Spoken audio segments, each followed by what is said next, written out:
from a reporting perspective, you'll see that the sales history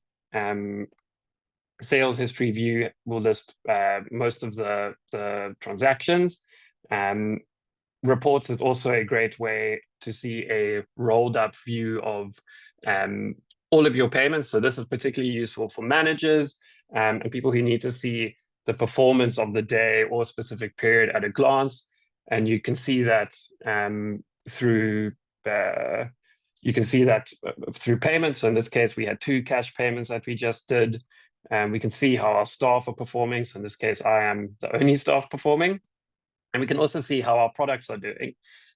So in this case, we see that we've sold cappuccinos, which is great, and at a brand and category level.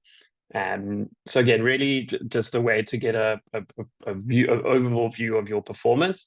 This is also accessed, or a more comprehensive report is accessed in the Yoco app in the back office. So this is really more meant just for really quick views and where you need to understand how things are going in the moment.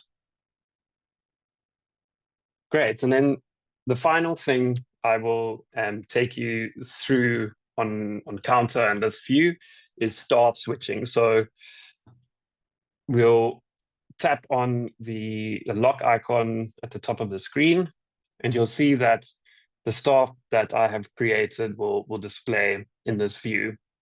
In this case, I got a new staff, Jay-Z, who's just joined the team, hot off the press, really superstar, rock star barista. And I want them to start also using Counter for us to start tracking the sales that they make. So I'll just click on the name. I'll enter the PIN, and they'll be logged in. So all their sales and transactions will now be recorded against the staff profile, so we can track performance.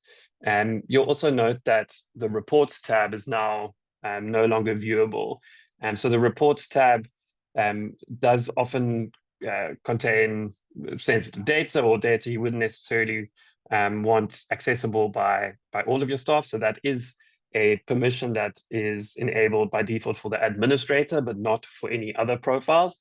And those are things that you can configure in the Yoco app under the staff. If you do want them to have access to certain things, you can enable that. So really a nice granular set of permissions that are available.